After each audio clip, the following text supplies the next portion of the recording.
నమస్కారం ఘంటారావానికి స్వాగతం. ముందుగా ప్రధానాంశాలు.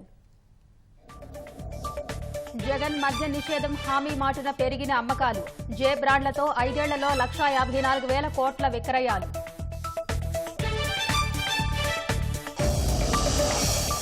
హామీలివ్వడం ఆదమరవడం అలవాటుగా మలుచుకున్న జగన్. కృష్ణా మెట్ట ప్రాంతాన్ని 5 ఏళ్లుగా పట్టించుకోని వైకాపా.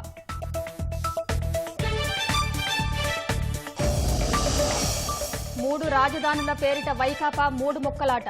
అమరావతిని అటకెక్కించిన జగన్.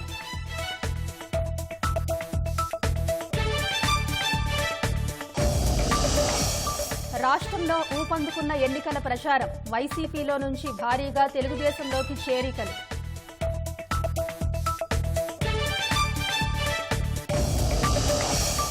నిబంధనల మేరకే దర్యాప్తు సంస్థల పనితీరు. దుర్వినియోగం అబద్దమన్న మోదీ.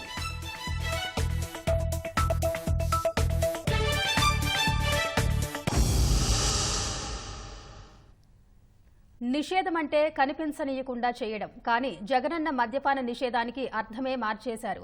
ఓళ్లలో బెల్ట్ షాపులు, కొత్తగా బార్లు, వాకిన్ స్టోర్లు, ఇలా కొత్త కొత్త పోకడలతో జనానికి తాగించారు, ఊగించారు. దశలవారీ నిషేధం అని చెప్పి పెగ్గుల వారీగా ఆదాయాన్ని పెంచుకుంటూ పోయారు. బీద బిక్కి బలహీనతల్ని సొమ్ము చేసుకుని గల్లాపెట్ట నింపుకున్నారు. ఏకంగా 154,000 కోట్ల రూపాయల విలువైన జే బ్రాండ్ మద్యాన్ని డొక్కలెండిన బక్కజీవుల గొంతుల్లో పోశారు. 2 ఏళ్లకో 3 ఏళ్లకో మన ప్రభుత్వం అయితే వస్తుంది. మన ప్రభుత్వంలో పూర్తిగా మద్యాన్ని నిషేధిస్తాం. ప్రతి కుటుంబంలో కూడా ప్రేమలు ఆప్యాయతలు పెరగాలి. అది జరగాలి అని అంటే తాగుడు అనేది లేకుండా పోవాలి. దశల వారీగా 4వ సంవత్సరం వచ్చేసరికి తాగుడు అనేది ఎక్కడ కనిపించకుండా చేస్తారని చెప్పి మీ అందరికీ కూడా హామీ ఇస్తాం. జగన్ చెప్పింది నిజమైతే రాష్ట్రంలో ఇప్పుడు ఒక్క మద్యం దుకాణం కూడా కనిపించకూడదు. కానీ ఆ పరిస్థితి ఉందా? జగన్ మాట మీద నిలబడే వ్యక్తి కాదు కదా. ఇప్పుడు మందు దొరకని ఊరు లేదు. కొన్ని గ్రామాల్లో 2-3 బెల్ట్ షాపులు నడుస్తున్నాయి. వైకాపా నాయకులు, కార్యకర్తలు, సానుభూతి పరులే బెల్ట్ షాపులు నడిపిస్తున్నారు. వీటిలో క్వార్టర్ మద్యం సీసాపై ఎంఆర్పీ కంటే అదనంగా 40 నుంచి 50 రూపాయల వరకు వసూలు చేస్తున్నారు. ఇలా ఏడాదికి కనీసం 3,000 కోట్ల చొప్పున 5 ఏళ్లలో 15,000 కోట్ల రూపాయల వరకు దోచేశారు. ఇక బార్లైతే బార్లా తెరిపించారు, తూగేదాకా తాగించారు. గతంలో బార్లు లేని పురపాలికలు, నగర పంచాయతీల్లోనూ కొత్తగా ఏర్పాటు చేయించారు. ప్రధాన నగరాలు, పట్టణాల్లో మద్యం వాకిన్ స్టోర్లు తెరిచారు. పర్యాటక కేంద్రాల్లో లిక్కర్ అవుట్లెట్లు ప్రారంభించారు.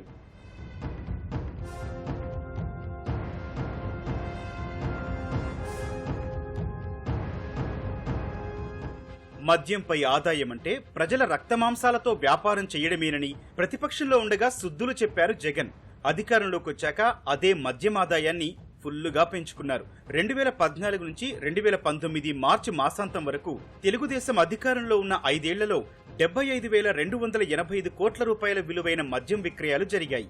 అదే వైకాపా 5 ఏళ్ల ఏలుబడిలో అమ్మింది అక్షరాల 124,333 కోట్లు. అంటే గత ప్రభుత్వంతో పోల్చితే వైకాపా హయాంలో 49,047 కోట్ల రూపాయల విలువైన మద్యాన్ని అదనంగా అమ్మారు.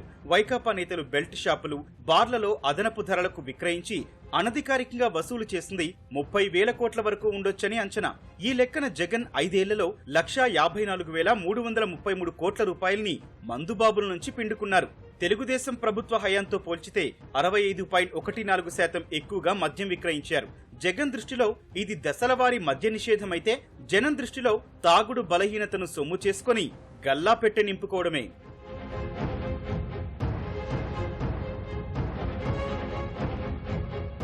అసలు జగన్ పాలనా రథచక్రాలు నడిచింది మద్యం ఆదాయం మీదే. ఆయన గద్దెనెక్కిన మొదటి ఏడాది అంటే 2019-20 ఆర్థిక సంవత్సరంలో 20,928 కోట్ల విలువైన మద్యం విక్రయాలు జరిగాయి. అదే 2023-24 ఆర్థిక సంవత్సరానికి అమ్మకాలు 30,078 కోట్ల రూపాయలకు పెరిగాయి. ఈ లెక్కన 5 ఏళ్ల వ్యవధిలో ఎన్ని లక్షల మందికి పూటుగా తాగించారో, ఎన్ని వేల కుటుంబాలను వీధిపాలు చేశారు, ఎంతమంది అక్క చెల్లెమ్మల తాళిబొట్లు తెంచారు, ఎంతమందిని అనారోగ్యానికి గురి చేశారో తలుచుకుంటేనే బుర్ర గిర్రున తిరుగుతోంది. మాట తప్పను మడమ తిప్పను ఇది ముఖ్యమంత్రి జగన్ తరచూ బహిరంగ సభల్లో చెప్పే మాటలు. కానీ జగన్ చెప్పే మాటలకు చేసే పనులకు పొంతనే ఉండదు. క్షేత్రస్థాయి పరిస్థితులే ఇందుకు అద్దం పడుతున్నాయి. ఎన్టీఆర్ జిల్లాను పలుమార్లు సందర్శించిన జగన్ అనేక హామీలు ఇచ్చారు. మెట్ట ప్రాంతాన్ని సస్యశ్యామలం చేస్తారన్నారు. అయితే 5 ఏళ్లు గడిచినా ఇవి ఇప్పటికీ నెరవేరలేదు. మేమంతా సిద్ధమంటూ నేడు పశ్చిమ కృష్ణాకు బస్సు యాత్రగా వస్తున్న జగన్ హామీలపై ఏం సమాధానం చెబుతారు? విజయవాడలోని కొండలపై నివాసముంటున్న వారి ఇళ్లకు ప్రభుత్వం నుంచి నామపత్ర పట్టాలు మాత్రమే ఉన్నాయి. ప్రతిపక్ష నేతగా ఉన్నప్పుడు జగన్ అధికారంలోకి రాగానే వారి స్థలాలకు రిజిస్ట్రేషన్తో కూడిన పట్టాలను ఇస్తామని హామీ ఇచ్చారు. కానీ 5 ఏళ్లు అయినా ఇప్పటికీ అమలుకు నోచుకోలేదు. కొండలపై ఉండేవాళ్లకు తాగునీటి కొరత లేకుండా చేస్తామని చెప్పిన మాటను మరిచారు. అధికారంలోకి రాగానే సుబాబుల్ కర్రకు గిట్టుబాటు ధర కల్పిస్తామని, ప్రభుత్వం తరపున కొనుగోలు చేయిస్తామని నందిగామలో ప్రచారానికి వచ్చినప్పుడు చెప్పారు. కానీ అవేమీ నెరవేర్చలేదు. మంత్రులతో ఉపసంఘం ఏర్పాటు చేసినా ప్రయోజనం దక్కలేదని సుబాబుల్ రైతులు ఆగ్రహం వ్యక్తం చేస్తున్నారు. ప్రభుత్వాన్ని చెప్పుకోవటమే కానీ రైతుల గురించి చర్చలు జరగడం లేదు. పండిన పంట గిట్టుబాటు ధర ఏ పంటకి లేదు. ఎవరి ఇష్టానుసారం వాళ్ళు దోచుకోవడమే ఇది ప్రస్తుతం జరుగుతుంది. ఎక్కడా సరే ఏ గవర్నమెంట్, ఏ ఎమ్మెల్యే గానీ, ఏ మినిస్టర్ గానీ ఎవరు దీని గురించి చర్య తీసుకున్న వాళ్ళు ఎవరు లేరు. ఎలక్షన్ ముందు మీటింగుల్లో, పబ్లిక్ మీటింగుల్లో చెప్పటాలు తప్ప జగన్మోహన్ రెడ్డి గారు కూడా చెప్పిండు 5,000 రూపాయలు రేట్ అమ్మేస్తా అని, మేము ఇచ్చిన సంవత్సరంలో చేస్తా అని. ఏం జరిగింది? 15 జరిగిన తర్వాత రైతుల దగ్గర ఇప్పుడు ఈ 5,000 రేట్ అమ్ముకున్న వాళ్ళు 10% రైతులు కూడా లేరు. అంతా రెడీగా వచ్చారకల్లా మళ్ళీ మార్కెట్ తగ్గించారు. గతంలో రామాయపట్నం పోర్ట్ దగ్గర ఇండియన్ ఏషియన్ పేపర్ పల్ప్ పరిశ్రమ ఆసియా ఖండంలోనే అతిపెద్ద ఇండస్ట్రీ వచ్చింది. చంద్రబాబు నాయుడు టైంలో దీనికి భూమి పూజ చేసింది.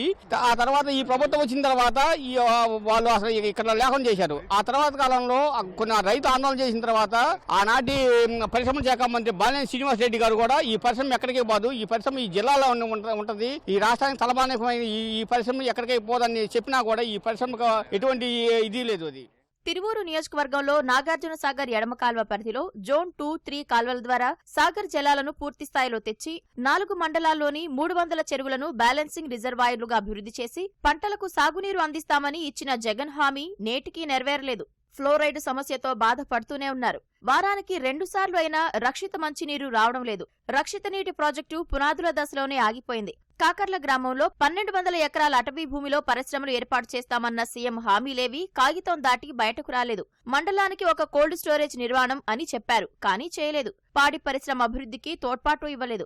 స్పెషల్ ఎకానమిక్ జోన్ మాటలకే పరిమితమైంది. ప్రభుత్వ పాలిటెక్నిక్ కళాశాల, ఐటీఐ కళాశాలను ఏర్పాటు చేస్తామన్న మాట నిలబెట్టుకోలేదు. తిరువూరు అటవీ భూముల్లో పట్టాలు మంజూరు చేస్తామని చెప్పినా నెరవేరలేదు. తిరువూరు మండలంలోని 7 చెరువులకు సాగునీరు అందించే రాకెట్ సప్లై ఛానల్ కు 2వ జోన్లోని నాగార్జునసాగర్ ప్రధాన కాల్వ నుంచి లింక్ ఛానల్ ఏర్పాటు చేసి రైతుల సాగునీటి సమస్య తీరుస్తామని చెప్పారు. ఈ ప్రాంతంలో మామిడి పంట అత్యధికంగా సాగు చేస్తున్న రైతులకు గిట్టుబాటు ధర రానందున మామిడి అనుబంధ పరిశ్రమలు ఏర్పాటు చేసి రైతులను ఆదుకోవడంతో పాటు యువతకు ఉద్యోగ, ఉపాధి అవకాశాలు మెరుగుపరుస్తామని ఇచ్చిన మాటకు అతి గతి లేదు. ప్రభుత్వం అధికారంలోకి రాగానే గంపలగూడెం మండలం వినగడప వద్ద కట్లేరు వాగుపై ధ్వంసమైన వంతెన స్థానంలో కొత్తది నిర్మిస్తామని జగన్ హామీ ఇచ్చారు. అది సాకారం కాలేదు.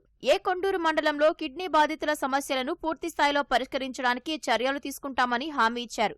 అయినా గిరిజనులు మూత్రపిండాల వ్యాధులతో పిట్టల్లా రాలిపోతున్నారు. మరి సీఎం గారు మాకు గతంలో కొన్ని హామీలు ఇచ్చారు, ఖచ్చితంగా నీటిని అందిస్తామని చేస్తామని చెప్పేసి కూడా ఇప్పటికి కూడా శాశ్వత పరిష్కారం ఇప్పుడున్నటువంటి రాష్ట్ర ప్రభుత్వం చేయలేకపోవడం చాలా బాధాకరం. గతంలో రాష్ట్ర ముఖ్యమంత్రి జగన్మోహన్ రెడ్డి గారు ఈ మండలానికి శాశ్వత పరిష్కారం కోసం 50 కోట్ల రూపాయలు పైప్ లైన్ కోసం మంజూరు చేశారు. వాటిని ఇప్పుడు కూడా ఆ పనులు ప్రారంభించలేదు. తాత్కాలికంగా పరిష్కారం కోసం కృష్ణా జలాలు ట్యాంకర్ల ద్వారా అందిస్తామని చెప్పి ఏదో నామమాత్రంగా అందిస్తున్నారు. ఏదో ప్రచారం కోసం ప్రెస్ మీట్లు పెట్టి బహిరంగ సభల్లో ప్రకటన చేయటం కాకుండా శాశ్వతమైన పరిష్కారం కోసం ఈ ప్రభుత్వం పనిచేయాలి. ఎన్నో వందల మంది ప్రాణాలు బలి అయిపోయాయి. కానీ ఈ బలి అయిపోయిన వాళ్ళకి ఎక్స్గ్రేషియా కనీసం 10 లక్షలు ఇవ్వాలని మేము కోరాం. 5,000 ఇచ్చి మట్టి ఖర్చులకు చేతులు దులుపుకుంటున్నారు. కిడ్నీ వ్యాధి చిన్నప్పటి నుంచే మేము త్రాగే నీరులో సిలికాన్ అనే మహమ్మారి ఉంది. రాబోయే తరాలనైనా కాపాడి ఈ కృష్ణా వాటర్ మాకు వచ్చే విధంగా అన్నం వండుకునే కాడ నుంచి మంచినీళ్లు తాగే కాడ నుంచి మొత్తం మాకు కృష్ణా వాటరే కావాలి. జగ్గయ్యపేట ప్రాంతాన్ని పారిశ్రామిక హబ్ గా మారుస్తానన్న జగన్ మాట నెరవేరలేదు. ఆటోనగర్ పారిశ్రామిక వాడల్లో అభివృద్ధి ఊసేలేదు. పర్యాటక కేంద్రం అభివృద్ధి కోసం 15 కోట్లు వెంటనే మంజూరు చేస్తున్నట్లు గతంలో జగన్ ప్రకటించారు. కర్మాగారాల సీఎస్ఆర్ నిధులతో జరిగిన ఊర చెరువు అభివృద్ధి తప్ప ఇతర పర్యాటక పురోగతి కనిపించలేదు. జగ్గయ్యపేట నియోజకవర్గ పరిధిలో 10,000 మంది కార్మికులుంటారు. వారి అవసరాలకు ఈఎస్ఐ డిస్పెన్సరీ సరిపోవడం లేదని, దానిని ఆసుపత్రిగా అప్గ్రేడ్ చేస్తామని జగన్ హామీ ఇచ్చారు. ఆ హామీ నెరవేరలేదు. అత్యవసర ట్రామా కేర్ కేంద్రం కోసం 3 కోట్లతో భవనం నిర్మించేందుకు నిధులు మంజూరు చేస్తున్నట్లు ప్రకటించారు. ఇంతవరకు ఆ ఊసే లేదు. జగ్గయ్యపేట మధ్య నుంచి ప్రవహించే ఎర్రకాల్వ, వేపల వాగులను ప్రక్షాళన చేసి అభివృద్ధి చేసేందుకు 5 కోట్ల రూపాయల నిధులను మంజూరు చేశారు. ప్రణాళిక సిద్ధమైంది. ఆచరణలో మాత్రం విఫలమయ్యారు. జగ్గయ్యపేట పట్టణ ప్రజల చిరకాల కోరిక అయిన ప్యాసింజర్ రైలు ఏర్పాటుకు కేంద్రానికి సిఫార్సు చేస్తామని సీఎం హామీ ఇచ్చారు. దానికి దిక్కులేదు. జగ్గయ్యపేట రైతుల కష్టాలు తీర్చేందుకు చంద్రబాబు ముక్త్యాల ఎత్తిపోతల పథకానికి శంకుస్థాపన చేస్తే తన పెళ్లి రోజు కానుక అంటూ సీఎం జగన్ 2020 ఆగస్టు 28న వైఎస్ఆర్ వేదాద్రిగా ప్రాజెక్టు పేరు మార్చి మళ్లీ శంకుస్థాపన చేశారు. కానీ ఇప్పటికీ అతీ గతీ లేదు.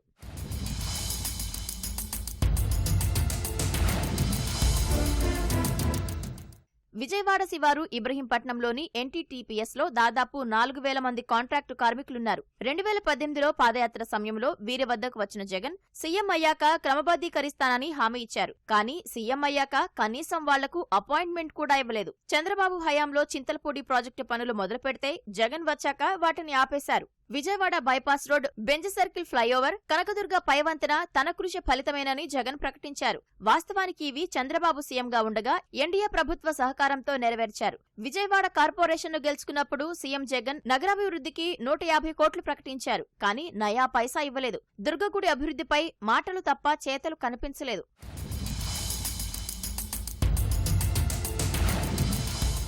ఇలా ప్రజల సాక్షిగా జగన్ ఇచ్చిన ఎన్నో హామీలు, మరెన్నో భరోసాలు గాలిలో కలిసిపోయాయి. హామీలపై గంపడాసులు పెట్టుకున్న ప్రజలు ఇప్పుడు నిట్టూరుస్తున్నారు. పరిష్కరించే మనసు లేనప్పుడు ఎందుకు హామీలు గుప్పించడం అంటూ ప్రజలు పెదవి విరుస్తున్నారు. కూట్లో రాయి తీయలేనోడు ఏట్లో రాయి తీసేందుకు వెళ్లాడట. అచ్చం ఇలాగే ఉంది మన సీఎంగా జగన్ 5 ఏళ్ల పాలనా ఘనకార్యం. కళ్ల ముందున్న అమరావతి అభివృద్ధిని కాలరాసి 3 రాజధానులు అంటూ కాలం వెళ్లదీశారు. ఒక్క ఛాన్స్ అంటూ గద్దెనెక్కి రాజధాని స్మార్ట్ సిటీకి గ్రహణం పట్టించి సర్వనాశనం చేశారు. కేంద్ర నిధులను పక్కదారి పట్టించి కోట్ల విలువైన పనులను అటకెక్కించారు. చివరకు చరిత్రలో ప్రగతి నిరోధకుడిగా నిలిచిపోయారు. 5 ఏళ్ల క్రితం అమరావతి అత్యాధునిక హంగులతో కూడిన రాజధాని నిర్మాణ పనులు, అభివృద్ధికి ఆనవాలుగా నిలిచే ఆకాశ హార్మ్యాల్లాంటి నిర్మాణాలు.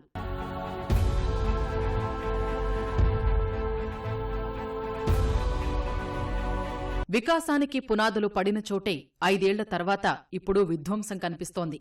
ప్రగతి పరుగులు పెట్టిన చోటే కక్ష సాధింపు రాజకీయాలకు బలైన నగరం దర్శనమిస్తోంది.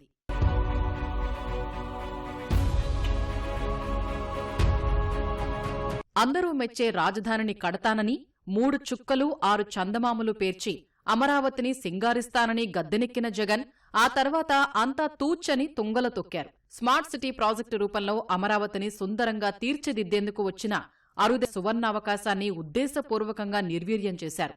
ప్రాజెక్టును మార్చి పనుల పరిధిని కుదించి పురోగతిలో ఉన్న పనుల్ని రద్దు చేసి రాజధాని నట్టేట ముంచారు. రాష్ట్ర వాటాగా నిధుల విడుదల మాట దేవుడిరుగు. ప్రాజెక్టు డబ్బును ఇతర అవసరాలకు మళ్లించారు. కేంద్రమిచ్చిన స్మార్ట్ సిటీ నిధులను సద్వినియోగం చేసుకుని ఇండోర్, కొచ్చి, భువనేశ్వర్ వంటి నగరాలు పురోగమిస్తే అమరావతిని మాత్రం నిట్ట నిలువునా పాతరేశారు జగన్.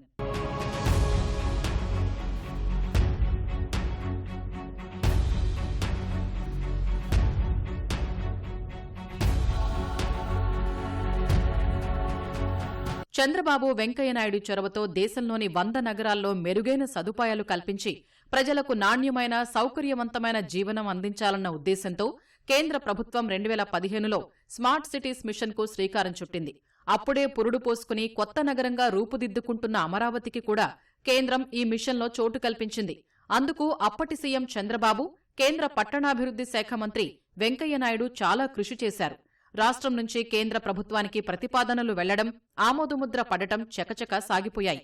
మొత్తానికి 2017 జూన్లో అమరావతికి ఆకర్షణీయ నగరాల జాబితాలో చోటు దక్కింది.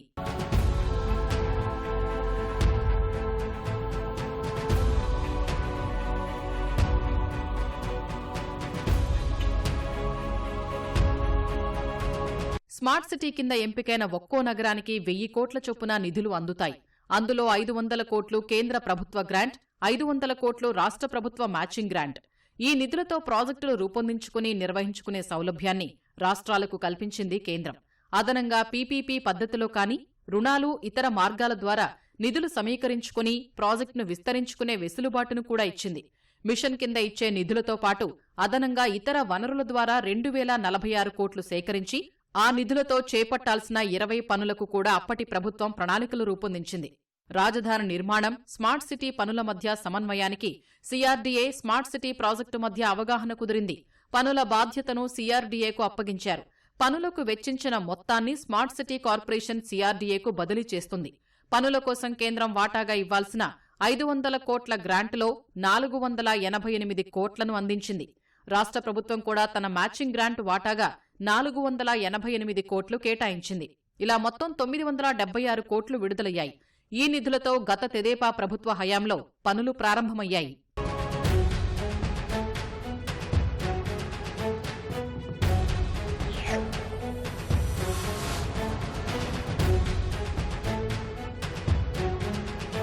పనులు పరుగులు తీస్తున్న తరుణంలోనే జగన్ సర్కారు అధికారంలోకి రావడంతో అమరావతి స్మార్ట్ సిటీకి గ్రహణం పట్టింది. అప్పటికే విడుదలైన 976 కోట్లలో 936 కోట్లను గ్రీన్ ఛానల్ పీడీ ఖాతాలో జమ చేశారు. ఖజానా శాఖ ఆంక్షలు లేకుండా గ్రీన్ ఛానల్ పీడీ ఖాతా నుంచి నేరుగా బిల్లులు మంజూరవుతుంటాయి. దీంతో ఈ ఖాతాలోని కోట్ల నిధులు జగన్ ప్రభుత్వ అజమాయిషీలోకి వెళ్లాయి. ఫలితంగా ఆ నిధుల్ని రాష్ట్ర ప్రభుత్వం వేరే పథకాలకు మళ్లించింది.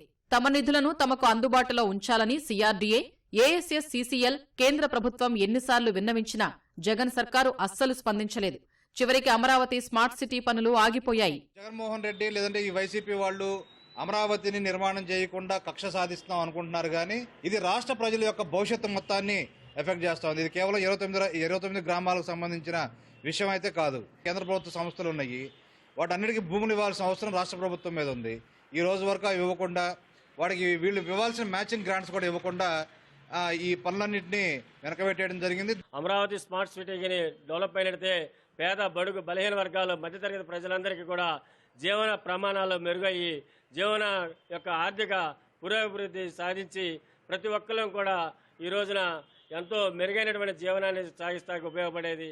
అధికారంలోకి వచ్చినప్పటి నుంచి రాజధాని అమరావతిపై కుట్రపూరితంగా వ్యవహరించిన జగన్ ఆకర్షణీయ నగరం పనులపైన ఇదే దుర్బుద్ధి ప్రదర్శించారు. చంద్రబాబు హయాంలో అమరావతి స్మార్ట్ సిటీ కోసం 2046 కోట్లతో రూపొందించిన 20 పనుల్లో 10ంటిని అర్ధాంతరంగా రద్దు చేశారు. మిగిలిన 10 పనుల పరిధిని కూడా వైకాపా ప్రభుత్వం భారీగా కుదించింది. ఆ పనులను కూడా పూర్తి చేయలేకపోయారు జగన్.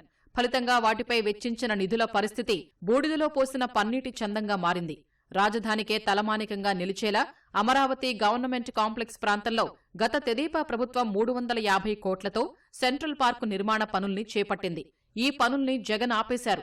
రాజధానిలో దాదాపు 700 కిలోమీటర్ల నిడివితో భూగర్భంలో విద్యుత్, అంతర్జాల తదితర అవసరాల కోసం గత ప్రభుత్వం డక్ట్ల ఏర్పాటుకు శ్రీకారం చుట్టింది. 270 కోట్లతో చేపట్టిన ఈ పనుల్ని కూడా రద్దు చేశారు. ఈ 2 పనులపై ఇప్పటివరకు 400 కోట్లకు పైగా వెచ్చించారు. పనుల రద్దుతో ఆ మొత్తం నిధుల్ని గంగలో పోసినట్లయింది. కేకును గనక ఏ విధంగా కోసుకుంటారో ఆ విధంగా వైసీపీ నాయకులు, స్థానికంగా ఇక్కడ ఉన్నటువంటి నాయకులు కోసుకొని తింటూ ఉండారు. ఇక్కడ ఉన్నటువంటి ఇసుక దిబ్బలు మాయం చేశారు, కంకర్ను మాయం చేశారు, ఐరన్ను మాయం చేశారు. చివరికి ఇక్కడ ఉన్నటువంటి వైసీపీ నాయకులు వేసినటువంటి రోడ్లు కూడా తొమ్ముకొని అక్కడ ఉన్నటువంటి కంకర్ను కూడా అమ్ముకుంటున్నారు. ప్రజాధనం కాపాడలేని, ప్రజలకు సంక్షేమం అందించలేని జగన్మోహన్ రెడ్డి నువ్వు ఎందుకు దండగా? ఎవరైతే చిన్న చోట మోట నాయకులు ఉంటారో వాళ్ళందరూ కూడా వీటిని మట్టితో పాటు ఈ ప్రాంతంలో ఉన్న మోటార్లు, అనేకమైన కన్స్ట్రక్షన్ సామాన్తో పాటు టీములను కూడా ఈ టీములను దొంగిలించినటువంటి వైనాన్ని గతంలోనూ వివరించారు. ఇక్కడ ఉన్నటువంటి బిల్డింగ్స్ ఇవన్నీ కూడా కట్టి ఐఏఎస్, ఐపీఎస్ అధికారుల నివాసానికి పెడితే ప్రభుత్వ ధనం ఎంతో వృధా కాకుండా ఉండేది. కానీ ఆ విధంగా కాకుండా విధ్వంసకారి ప్రభుత్వంగా తయారైంది. దళిత, గిరిజన వాడల్లో నివసించే ప్రజల మెరుగైన జీవనం కోసం ఉద్దేశించిన పనులకు కూడా జగన్ మంగళం పాడారు. ఆ ప్రాంతాల్లో సీసీ రోడ్లు, డ్రైన్లు, వీధి దీపాలు తదితర మౌలిక సదుపాయాల కల్పనకు ఉద్దేశించిన స్మార్ట్ వార్డ్స్ ప్రాజెక్టును కుదించి ఆ తర్వాత నిలిపివేశారు. వీరి కోసం తలపెట్టిన పాఠశాలలు, ఆరోగ్య కేంద్రాల అభివృద్ధి ప్రాజెక్టును రద్దు చేశారు. దీని స్థానంలో సెంటు పట్టాలు పంపిణీ చేసి డిజిటల్ లైబ్రరీలు, అంగన్వాడీ కేంద్రాలు తదితర పనుల్ని ప్రతిపాదించారు. కోర్టులో చుక్కెదురు కావడంతో ప్రభుత్వం ఆ పనుల్ని నిలిపేసింది. ఎక్కడ చూసినా అభివృద్ధి ఎక్కడికక్కడ చేసేసి ఈ కేంద్రం ఇచ్చే కొన్ని సంస్థల ద్వారా నిధులు వస్తాయి. ఆ సంస్థల ద్వారా వచ్చే నిధులను కూడా ఈ రాష్ట్ర ముఖ్యమంత్రి ఆయన నవరత్నాలు పంచుకుంటా ఈ రాష్ట్రాన్ని అధోగతి పాలు చేయడానికి రెడీగా ఉన్నారు. ఈ ప్రభుత్వం వచ్చాక స్మార్ట్ సిటీ కోసం గత ప్రభుత్వంలో 1,000 కోట్ల రూపాయలతో నిధులు కేటాయించి సామాగ్రిని తీసుకొస్తే ఆ సామాగ్రి అంతా ఐరన్ ఏమో తుప్పుపట్టిపోతుంది. పైపులు ఇవన్నీ మాత్రం దొంగల పాలైపోయింది. ఏమీ పట్టించుకోవట్లేదు. మరి ఈ ప్రభుత్వం వల్ల ఎవరికి ఉపయోగం లేదు. మేము పేదలకు ఎప్పుడు వ్యతిరేకం కాదు. ఇక్కడ ఆల్రెడీ గత గవర్నమెంట్ లో 5% ఇక్కడ టిడ్కో ఇళ్ల గృహాలకి వాటికి ఇవ్వడం జరిగింది. ముందు వాటిని మీరు వాళ్ళకి కేటాయించకుండా మీరు ఎక్కడెక్కడో వాళ్ళని తీసుకొచ్చి ఇక్కడ ఇవ్వడం అనేది సెంటు స్థలాలు కరెక్ట్ కాదని చెప్పి మేము న్యాయస్థానాల ద్వారా వెళ్ళాము. దానికి న్యాయస్థానం వారు కూడా జడ్జి గారు కూడా రైతులకు పాలిట తీర్పు అనుగుణంగా ఇవ్వడం జరిగింది. జగన్ సర్కారు తీరును గ్రహించిన కేంద్రం చివరకు నిబంధనల్నే మార్చేసింది. రాష్ట్ర ప్రభుత్వ విధానాలు స్మార్ట్ మిషన్ లక్ష్యాన్ని దెబ్బతీస్తున్నాయన్న ఉద్దేశంతో నిధుల విడుదల, వినియోగానికి సంబంధించిన నియమావళిని మార్చింది. అప్పటి వరకు రాష్ట్ర ఆర్థిక శాఖ అధీనంలో ఉన్న గ్రీన్ ఛానల్ పీడీ ఖాతా స్థానాన్ని మరో ఖాతాకు మార్చింది. కేంద్రం పర్యవేక్షణలోని సింగిల్ నోడల్ ఏజెన్సీ ఖాతా తెరిచి వినియోగించని నిధుల్ని ఆ ఖాతాలోకి బదిలీ చేయాలని ఆదేశించింది. స్మార్ట్ సిటీ ప్రాజెక్టుకు సంబంధించి సీఆర్డీఏకు 560 కోట్లను బదిలీ చేసే విషయంలోనూ రాష్ట్ర ప్రభుత్వం కుయుక్తులు పన్నింది. గ్రీన్ ఛానల్ పీడీ ఖాతాలోని నిధుల్ని తమకు చెల్లించాలని సీఆర్డీఏ అధికారులు ఎన్నిసార్లు లేఖలు రాసినా రాష్ట్ర ఆర్థిక శాఖ అధికారులు పట్టించుకోలేదు. ఆ డబ్బుతో అఖిల భారత సర్వీసు అధికారులు, ఎమ్మెల్యేలు, ఎమ్మెల్సీలు, జీవో, ఎన్జీఓల హౌసింగ్ ప్రాజెక్టును పూర్తి చేసి వినియోగంలోకి తెస్తామని సీఆర్డీఏ అధికారులు పలుమార్లు రాష్ట్ర ఆర్థిక శాఖకు విన్నవించినా పెడచెవిన పెట్టింది.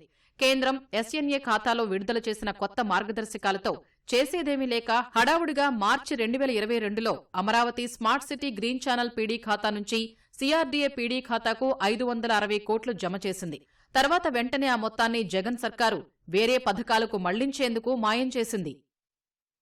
కేంద్ర దర్యాప్తు సంస్థలను తమ ప్రభుత్వం దుర్వినియోగం చేస్తుందన్న విపక్షాల ఆరోపణలను ప్రధాని మోదీ గట్టిగా తిప్పికొట్టారు. అవినీతి పట్లపై చర్యలు తీసుకునేందుకు తమ ప్రభుత్వం చిత్తశుద్దితో పనిచేస్తుందన్నారు. ఓ జాతీయ మీడియాకు ఇచ్చిన ఇంటర్వ్యూలో ప్రధాని మోదీ ఈ వ్యాఖ్యలు చేశారు. భాజపా అధికారంలో ఉన్న రాష్ట్రాల్లోనూ అవినీతిపై చర్యలు కొనసాగుతున్నాయని ప్రధాని చెప్పారు. ఈడీ దర్యాప్తు చేస్తున్న అవినీతి కేసుల్లో రాజకీయాలతో సంబంధం ఉన్నవి కేవలం 3% అని ప్రకటించారు. మిగతా 97% అవినీతి అధికారులు, నేరగాళ్లకు సంబంధించినవే అన్నారు. 2014 ముందు ఈడీ అటాచ్ చేసిన ఆస్తుల విలువ 25,000 కోట్లు అయితే గత 10 ఏళ్లలో ఆ మొత్తం 1,00,000 కోట్లకు పెరిగినట్లు మోదీ వెల్లడించారు. ఎన్డీఏ ప్రభుత్వం తిరిగి అధికారంలోకి వస్తుందని విపక్షాలకు తెలుసని, అందుకే చాలా మంది ప్రతిపక్ష నేతలు ప్రచారానికి దూరంగా ఉంటున్నారని ప్రధాని మోదీ ఎద్దేవా చేశారు.